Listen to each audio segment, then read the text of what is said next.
कृष्ण हरी. आजच्या व्हिडिओमध्ये आपण केरवा या तालातील एक बेसिक लग्गी पाहणार आहोत, जी प्रत्येक भजनात हमखास वाजवली जाते. तर चला व्हिडिओला सुरुवात करूया.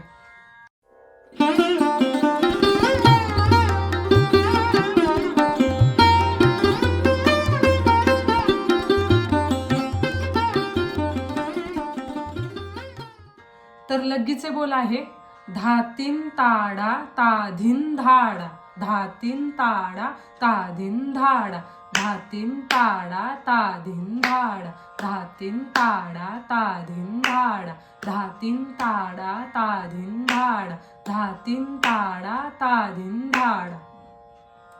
तर याचा निकास कसा आहे ते आपण पाहूया. पहिल्यांदा आपण पूर्वार्ध पाहूया. धा तीन ताडा पाहूया. धा तीन, इथे आपल्याला तीन वाजवताना डग्ग्यावर थाप द्यायची नाहीये, फक्त तबल्याच्या शाईवर तर्जनीने खुल्ला आघात करून आपल्याला तीन वाजवायचा आहे. अशा पद्धतीने धा तीन ताडा. डा वाजवताना इकडे आपल्याला ता वाजवायचा आहे, ता किंवा ना वाजवायचा आहे आणि सोबतच आपल्याला डग्ग्याच्या छातीवर अशा प्रकारे टिचकी द्यायची आहे.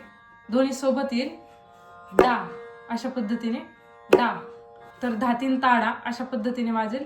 धा तीन ताडा, धा तीन ताडा, धा तीन ताडा. आता आपण ता धिन धाडा कसा वाजतो हे पाहूया. ता धिन धाडा. ता धिन धाडाचा डा वाजवताना आपल्याला इथे टिचकी द्यायची नाहीये, फक्त तो ता किंवा ना सारखाच वाजवायचा आहे डा. म्हणजे अशा पद्धतीने ता धिन धाडा, फक्त ता धिन धाडा. फक्त यामध्ये काय करायचंय, ता धिन हा हलका धिन वाजवायचा आहे डग्ग्यावर, ता धिन, आणि धा वाजवताना आपल्याला डग्ग्यावर वजन द्यायचंय धाडा. म्हणजे धिन पेक्षा आपल्याला धावर वजन द्यायचंय. अशा पद्धतीने ता धिन धाडा. संपूर्ण बोल मी वाजून दाखवते. धा तीन ताडा ता धिन धाडा. ह्या धावर वजन द्यायचे. धा तीन ताडा ता धिन धाडा, धा तीन ताडा ता धिन धाडा, धा तीन ताडा ता धिन धाडा.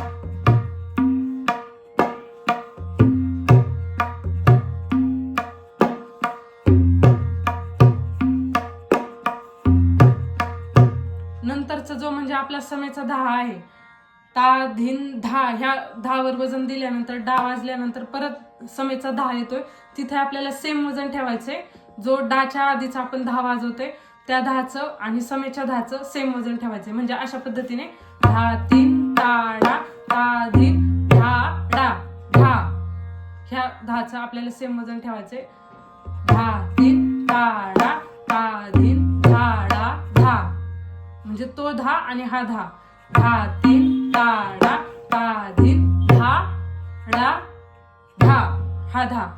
धा तीन ताडा ता धिन धाडा, धा तीन ताडा ता धिन धाडा, धा तीन ताडा ता धिन धाडा.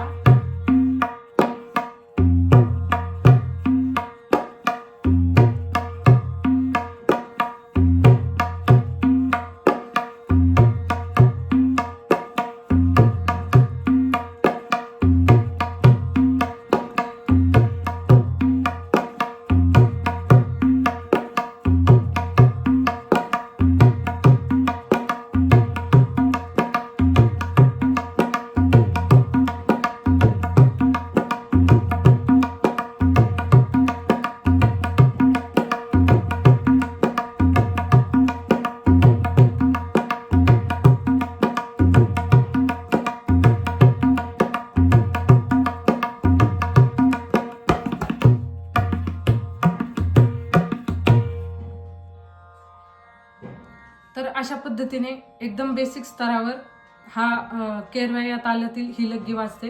धा तीन ताडा ता धिन धाडा. यामध्ये मी कोणताही घिसारा वापरलेला नाही, गुपकी वापरलेली नाही किंवा कोणतीही मीण नाही.